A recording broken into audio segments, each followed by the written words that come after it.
سلام جاغلان قربان شیمی جان ولا میسر من آزیرشتیم دوباره بمون با ایت ویدیوی دیگه.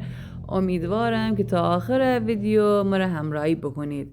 ایت مرغی که حدوداً 1.5 کیلو داره، از 1-2 ساعت قبل آب و نمک جبانم. بعد از اینکه از آب و نمک در باوردم با زرچوبو فلفل و نمک قشنگ مرغ هر دوباره مزدار بکودم.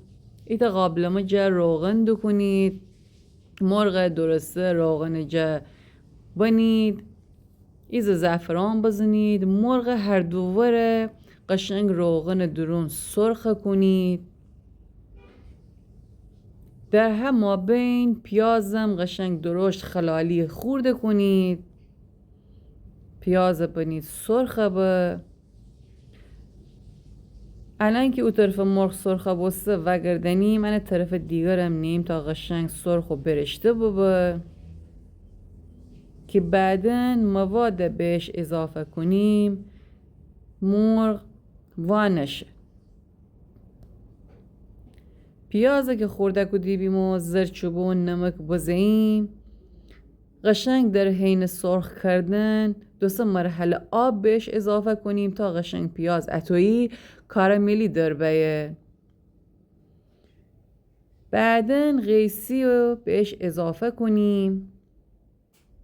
آلو هم که از 1 ساعت قبل خیسه کدیبیم به قیسی و پیاز اضافه کنیم، قشنگ واویج دیم.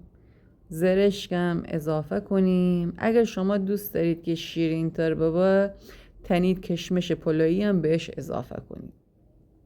در این مرحله 1 رو 20 دقیقه زمان دیم تا قشنگ ترشی و شیرینی هم مواد به خورد همدیگر باشه. ایتا قاشق رو به انار رو به گوجه هم تنید بهش اضافه کنید، همه قشنگ با هم واویج بدید. بعد از اینکه ام مواد قشنگ با هم دیگه واویج بخورده، از ام مواد مرغ دیل جادو کنیم تا قشنگ امی مرغ هم با ام مواد مزدار ببه. ما بقیه موادم تنیم روی مرغ فکنیم و اطراف مرغ هم اضافه کنیم. بعدن قابلمه مرغ شعله پخشکن سر نیم 1.5 ساعت زمان دیم تا قشنگ ام مرغ آماده به. از این که تا آخر ویدیو همراه من باشید از شما خیلی خیلی ممنونم. لایک و کامنت شما را یاد نشه.